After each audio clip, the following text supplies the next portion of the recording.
I'm Stuart Fraser with Clark Marine Sales, and today we'd like to take just a few minutes and walk you around this Ranger Z521C.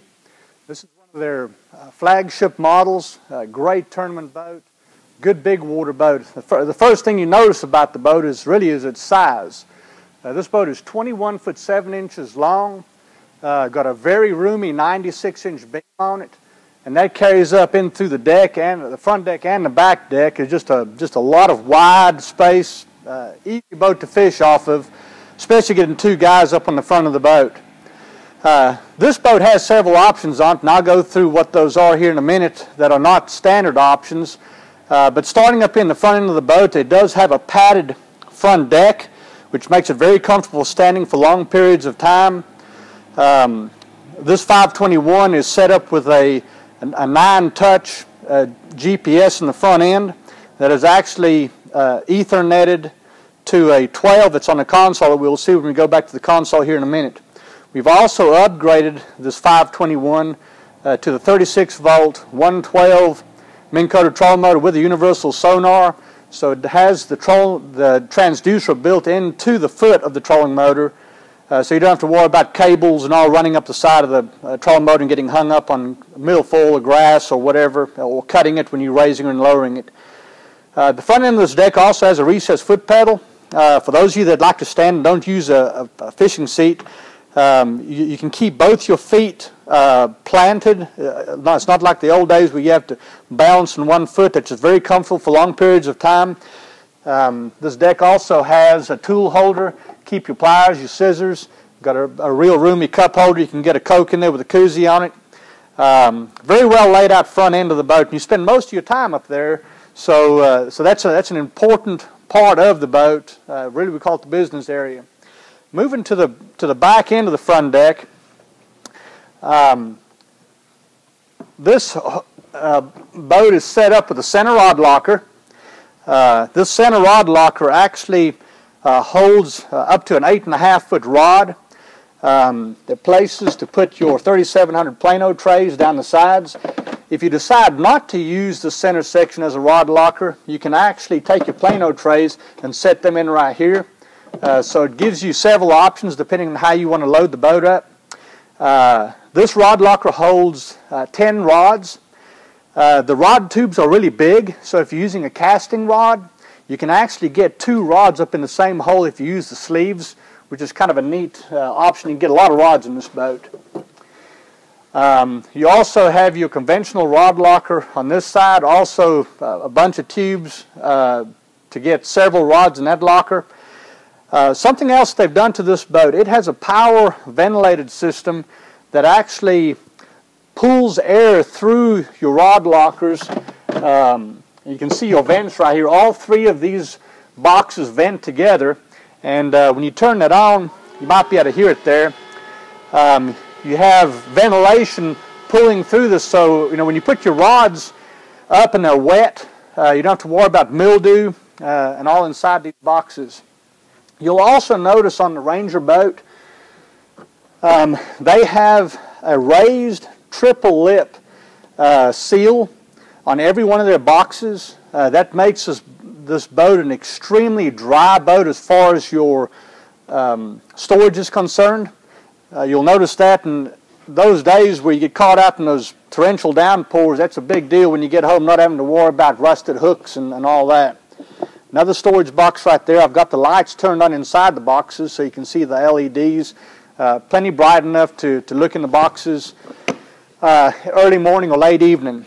You have a step-up cooler on this boat along with a cooler up on the deck itself. And in the middle section of this hull, you've also got tool holders here so you can put your pliers, screwdrivers, and all there. Very handy for your co-angler. It might be on the back deck. Got your measuring board right here that pulls out. Also a very convenient place for it to be right here where you're probably going to cull your fish. They went ahead and put a T-door in the front end of the passenger console here. That's just a catch-all. I don't know how many of y'all still use marker buoys. We do. That's just a great place to throw them where you can get access to them really quick. If the boat driver asks for them, they sit them right there in front of the passenger and you can hand them to them. Like I was saying, this boat has several options on the boat. We've got the touring package on this 521, which includes the Hamby keel protector. It has the oxy generator in the Livewells. Has a custom towing cover that comes with that package. Has a trailer brake that you use for parking, so there's no more scotching tires. Also has the rigid backup lights, which makes it very convenient backing up at night. And then the Raptor wheels are also a part of that package. Now in this particular boat, we've actually upgraded the trailer wheels in this to the bullet wheels. A very good looking wheel. As far as the options, electronic options, as you can see, this is a touch 12 that's recessed into the console of this 521. That is an option. The standard units are 2 7s. We put a 12 here. We've got a 9 in the front. Again, they are Ethernetted together. Both these units are also hooked up through this 12 to our structure scan in the back end, so you got your side imaging also. You'll notice this console is very roomy. For climbing in and out, it's a floating console. There's nothing to knock your legs on. It has a hot foot, which is another option that we've put on this boat, along with the power trim, turn signal type trim. It does have tilt steering, which is again also convenient for looking at this big depth finder on the console. You don't have the steering wheel coming across the middle of your screen. We've also, on this boat, we have the multifunction gauge. This multifunction gauge, just by its name, obviously does several things. It's a tack. It keeps up with the hours on the motor. It keeps up with your water pressure, engine temperature. It actually keeps up with your fuel economy. So it's one gauge does all. Kind of a neat option on the boat to keep up with the temperature and everything of your motor while you're running during the day. Moving back here to the Livewell, to get onto the back deck, you'd step up onto this very nice large step. Again, in rough water, getting around the boat, you've got big places to plant your feet. There's actually storage in there to put your wallet, keys, anything that you don't use a whole lot of, but there's plenty of room in there for that.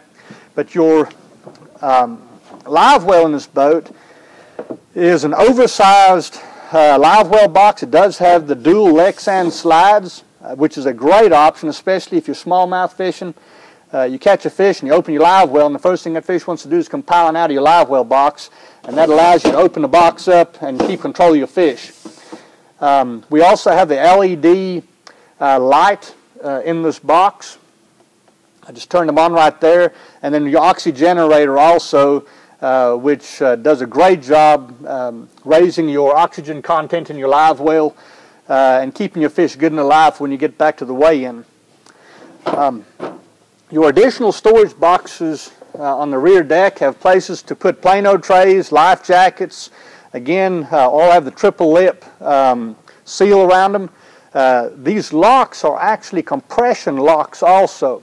So when you put your lid down and actually close that lid, it actually seals and pushes the lid down against that triple lip seal on the box, which gives you a very tight fit. On the back deck of this boat, there's several things that are kind of neat. One thing that we've started doing here in the last couple of years, it does have a remote drain plug right there, which you just open and close by doing that. Everybody that boats, at some point in your boating career, you're going to leave your plug out, and which is a very embarrassing thing to do. Everybody's done it. If you do that in this boat, it's just a matter of closing it right there. No reloading the boat back up on the trailer or jumping out in the water and getting cold. In the back end of this deck, we have your battery compartment. This boat, like I said, is upgraded to the 112 Minn Kota. So we also upgraded the charger to a full-bang charger. Plenty of room back here to put all your batteries. There's a nice switch here that you can turn everything off on the boat if you would like, or you can turn it to the run position when you're running. The neat thing about this is with these electronics take a lot of juice, and sometimes you can run your cranking battery down kind of low. If you go to start your motor, try to get back to the weigh-in, and it doesn't start, all you have to do is flip it over to the jump start position, and the motor will actually start off your trolling batteries, which is a great option to have on a boat. We also have the remote oil fill back here, so you don't have to get back into your compartment in order to fill your oiler up.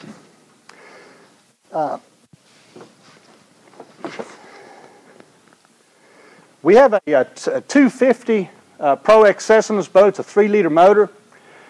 Great running engine. Mercury knocked a home run when they built that motor. Very dependable for a big motor. This boat is a 70-mile-an-hour plus boat, tournament loaded with 2 guys. Just a very good riding boat. Great acceleration with this motor. Quiet for a 2-stroke. It's a direct injected 2-stroke. Fuel economy is incredible. Just about keeping up with your 4-stroke motors is how good this fuel economy is on the Pro XS. Ranger builds all their trailers in-house. They all have the fiberglass fenders to dress the trailer up. You have the Volt hubs on all your hubs, which are basically a zero maintenance hub to you for 10 years. We recommend about every 5 years getting them packed. We have the armor coat on the trailer. Just a finish that keeps you from getting rock pecks off your truck, especially if you have heavy treads on your truck and you're throwing a lot of rocks up. So the finish on your trailer looks good. Ranger also went to the nav lights built into the boat, so you don't have to have the little pole light in the front that gets in your way all the time. Kind of a neat option. This boat, along with all the other Ranger hulls, has a swing tongue on the trailer. With the swing tongue on this trailer, you have to have 24 foot 5 inches in your garage in order for this boat to fit. So it's a large boat, but with that swing tongue, that does help. This boat comes in several colors. We have a couple of these on the lot at Clark Marine. I appreciate you taking time to watch this video with us today. If you have any other questions or want to see more of these boats, just go to our website at clarkmarine.com or give one of our salespeople a call at 615-599-8748. We appreciate your time.